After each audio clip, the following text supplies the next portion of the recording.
रावण की सिर्फ एक गलती और सोने की लंका जल गई। क्योंकि ताकत अगर चरित्र के बिना हो तो वही विनाश बन जाती है। इसीलिए राम जी ने हनुमान जी को दूत बनाया, रावण को नहीं।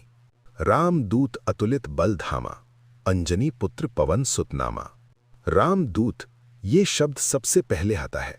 मतलब हनुमान जी की पहचान उनकी ताकत नहीं, उनकी निष्ठा है।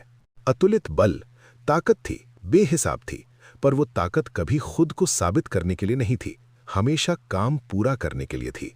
और अंजनी पुत्र पवन सुत, इससे तुलसीदास जी ये बताते हैं कि हनुमान जी की शक्ति जन्म से मिली थी, पर दिशा राम से मिली थी। इस चौपाई का असली मतलब यही है, ताकत अगर चरित्र के अधीन हो तो वो सेवा बनती है, और अगर चरित्र के बाहर हो तो वही ताकत विनाश बन जाती है। इसीलिए रावण की हार का कारण ताकत नहीं, चरित्र था। हम सबको कभी ना कभी ऐसा लगता है, अब सब कुछ मेरे पास आ गया है, और यहीं से हमारा व्यवहार बदलने लगता है। आवाज में अकड़ आ जाती है, सुनना कम हो जाता है, और मन कहता है अब मैं ही सब कुछ हूं। यहीं से गलती शुरू होती है, क्योंकि सच ये है सब कुछ हमारे पास नहीं आता, बस थोड़ा सा अधिकार आता है, और वही अगर संभला नहीं तो रास्ता भटक जाता है। हनुमान जी के पास असीम ताकत थी, पर कभी उन्होंने मैं नहीं कहा। हर काम से पहले राम का नाम था, इसीलिए उनकी ताकत अहंकार नहीं बनी, सेवा बन गई।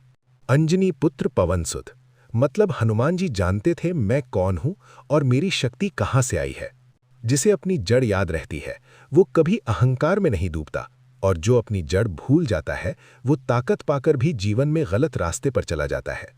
हर दिन सिर्फ एक माइक्रो रूल, डे 1 to 2, जब भी कोई तुम्हारी तारीफ करे कुछ मत बोलो, बस मन में कहो ठीक है। अहंकार की आदत टूटती है। डे 3 to 4, दिन में एक बार जानबूझकर पीछे रहो, लाइन में, बहस में या क्रेडिट में। ताकत बिना दिखाए भी रह सकती है। डे 5 to 6, कोई फैसला लो, लेकिन सबसे पहले ये सोचो क्या इससे किसी का नुकसान तो नहीं। ज्ञान का अभ्यास। डे 7, दिन के अंत में खुद से पूछो आज मैंने किस जगह अपनी ईगो को रोका, बस इतना। यही अभ्यास ताकत को दिखावा नहीं, चरित्र बनाता है। ताकत जब चरित्र में बंधती है तभी वो पूजा के काबिल बनती है। अगर ये बात काम की लगी हो तो वीडियो को लाइक कर देना और चैनल को सब्सक्राइब कर लेना। यहाँ हनुमान चालीसा का जीवन में उपयोग सरल शब्दों में मिलता रहेगा। आज आपने ईगो कहाँ रोका? कमेंट में एक शब्द लिखो, बोलो जय श्री राम।